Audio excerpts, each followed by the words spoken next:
سوال پیش کرنے سے قبل میں یہ تعارف کرنا چاہتا ہوں کہ میں ایک احمدی مسلمان کی حیثیت سے نہیں بول رہا. میں ترکی میں پیدا ہوا, وہاں پرورش پائی ہے, لیکن مجھے احمدی جماعت سے بہت لگاؤ ہے. میں ان کی بہت قدر کرتا ہوں. میں دیکھتا ہوں کہ دوسرے مسلمان جو غیر رنگی ہیں وہ نہ اسلام کو سمجھتے ہیں, نہ ان کی زندگیاں اسلامی اصولوں کے مطابق ہیں, لیکن وہ ان کی مخالفت میں لگے ہوئے ہیں. مثلا آج کل جو پاکستان میں ہو رہا ہے وہ مخالفت مجھے نہیں سمجھ آتی کہ اس نفرت کی وجہ کیا ہے.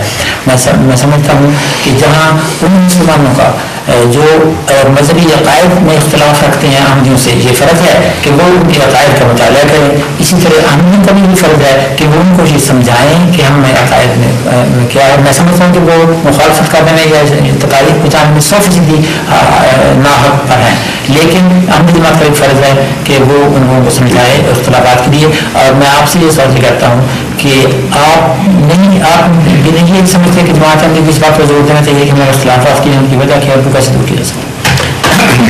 شکریہ بہت بہت آپ کا, جزاک اللہ. لیکن ایک مشکل ہے کہ جو خدا تعالیٰ کی تقدیر چلی آ رہی ہے ہمیشہ سے, اس کو کوئی انسان بدل نہیں سکتا. لن تجد لسنت اللہ تبدیلا ولن تجد لسنت اللہ تحویلا. ہمیشہ سے یہ دستور چلا آیا ہے کہ جب بھی خدا تعالیٰ کی طرف سے کوئی سچی آواز اٹھی ہے تو وہ چونکہ دلوں پر اثر کرتی ہے, اس لیے اس کے رستے میں شور ڈالا جاتا ہے اور روک دیا جاتا ہے آوازوں کو اٹھنے سے, تاکہ دوسرے سن کر اثر نہ قبول کر لیں. یہ کوئی پہلی دفعہ واقعہ نہیں ہوا, بلکہ ہر دفعہ یہی واقعہ دوبارہ ہوتا چلا جاتا ہے. چنانچہ حضرت صلی اللہ علیہ وآلہ وسلم سے زیادہ پرشوکت آواز اور تو نہیں ہو سکتی تھی جو دل پر اثر کرتی تھی. وہ آواز اگر پہنچ جاتی تو وہ ساری جنگیں ہونی نہیں تھی جو بعد میں ہوئی, وہ سارا خون خرابہ فساد ممکن ہی نہیں تھا. لیکن اہل عرب نے یہی طریق اختیار کیا کہ قرآن کریم فرماتا ہے کہ ایک دوسرے کو کہا کرتے تھے کہ جب یہ تلاوت کرنے لگے خدا کا پیغام تم تک پہنچائے, والغوا فیہا, تم شور ڈال دیا کرو, آواز ہی نہ پہنچنے دو. اور دوسرا بائیکاٹ کرو, مکے نہ جاؤ, مکے جاؤ تو اس شخص سے ملو نہیں. چنانچہ احادیث سے پتہ چلتا ہے کہ ایک بڑھیا ایک دفعہ بیچاری اسی طرح ڈری ہوئی مکے میں داخل ہو رہی تھی کہ اس کو لوگوں نے کہا تھا کہ یہ جادوگر ہے, اس کے سائے سے بھی بچنا. اس قسم کی باتیں مشہور کر دیتے تھے. آج بھی بالکل یہی حال جماعت احمدیہ سے کیا جا رہا ہے پاکستان میں, بلکہ اس سے بھی زیادہ سخت ہو گیا حال. میں بتاؤں گا کیسے. بہرحال وہ گڑیا کا قصہ سن لیجیے کہ وہ داخل ہوئی ڈرتے کانپتے کہ میں کہیں اس رستے سے نہ گزر جاؤں جہاں نعوذ باللہ من ذالک اس کے نزدیک محمد رسول اللہ صلی اللہ علیہ وسلم کا سایہ پڑتا تھا. تو ہر آدمی سے پوچھتی تھی کہ بتاؤ محمد کس رستے سے گزرتا ہے صلی اللہ علیہ وسلم. خدا تعالیٰ نے اس کو ہدایت دینی تھی. حضرت صلی اللہ علیہ وسلم تشریف لا رہے تھے تو ان سے ہی پوچھ بیٹھی کہ بتاؤ ایک جادوگر ہے محمد, وہ کہاں سے گزرتا ہے. حضرت صلی اللہ علیہ وسلم پر بے انتہا رحمت اللہ کی, آپ نے فرمایا بی تمہارا پاس بوجھ ہے, تمہارے پاس, تم بڑھیا ہو, مجھے بتاؤ تم نے کہاں جانا ہے, میں تمہارا بوجھ اٹھا لیتا ہوں اور تمہیں گھر پہ چھوڑنے جاتا ہوں, پھر تمہیں بتا بھی دوں گا وہ کہاں سے گزرتے ہیں. چنانچہ بڑھیا ساتھ چلی گئی اور جب منزل پہ پہنچے اور حضور اکرم صلی اللہ علیہ وسلم نے اس کا بوجھ اتار کے رکھا تو فرمایا کہ بیوی وہ جادوگر میں ہی ہوں جس کے مطلب لوگ کہتے ہیں وہ جادوگر ہے. اس پر اس بڑھیا نے کہا کہ اگر تم وہ ہو تو تمہارا جادو تو چل گیا مجھ پر. اشہد ان لا الہ الا اللہ اشہد ان محمد رسول اللہ, یہی اس نے خلق کا جادو ہے, تو یہ تو سب پہ چلے گا, کوئی روک نہیں سکتا. تو یہ علامت ہوتی ہے قوم کی شکست کی کہ وہ آگے بات نہیں پہنچنے دیتے. جب پاکستان میں جو کچھ ہوا ہے بالکل یہی واقعہ ہوا ہے. ہمارے آنے سے پہلے جب یہ انہوں نے آرڈیننس جاری کیا ہے اس سے پہلے جوق در جوق لوگ ربا آنا شروع ہو گئے تھے اور ہزاروں کے مجمع ہوتے تھے, بعض دفعہ روزانہ. بعض دفعہ تو لگتا تھا کہ چھوٹا سا ہمارا جلسہ ہو رہا ہے, یعنی لنگر کھانے میں دیگوں سے دیگیں پکتی تھیں اور پھر مہمان زیادہ ہو جاتے تھے اور دوبارہ چڑھانی پڑتی تھی. بعض دنوں میں 2,000 تعداد پہنچ جاتی تھی غیر جماعت مہمانوں کے آنے والوں کی. اور پہلے تو ہفتے میں ایک دن ہوا کرتا تھا، اب یہ تقریباً روزانہ سلسلہ شروع ہو گیا تھا.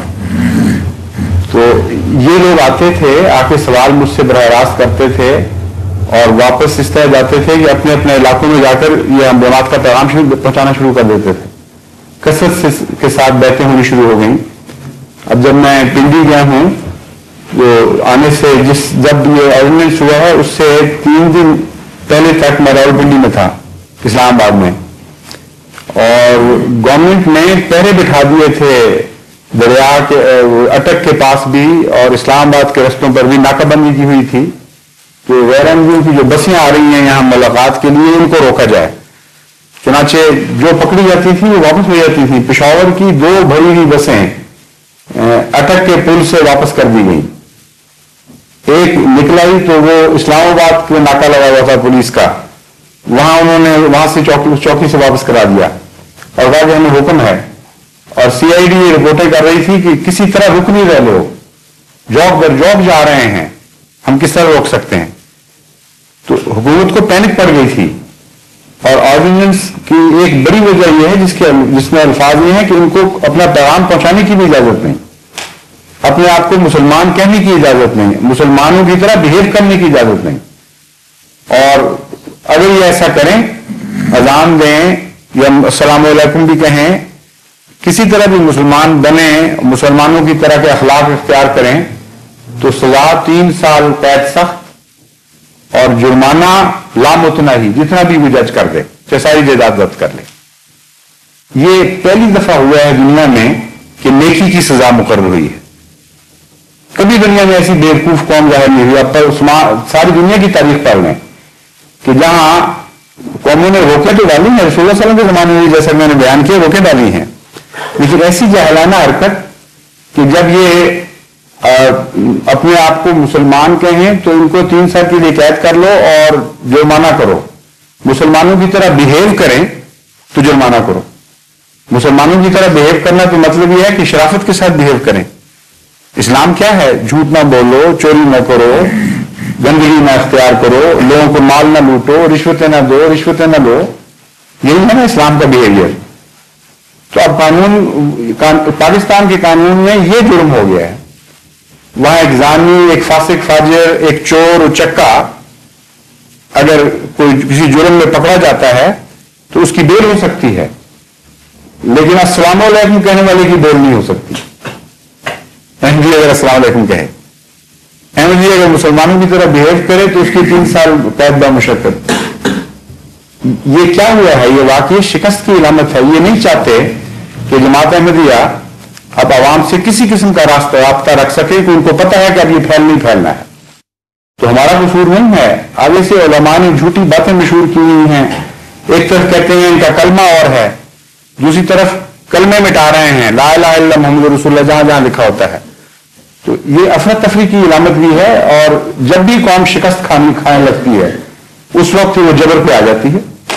چنانچہ جبرن پیغام کو روکا جا رہا ہے، اس میں ہمارا کوئی قصور نہیں ہے.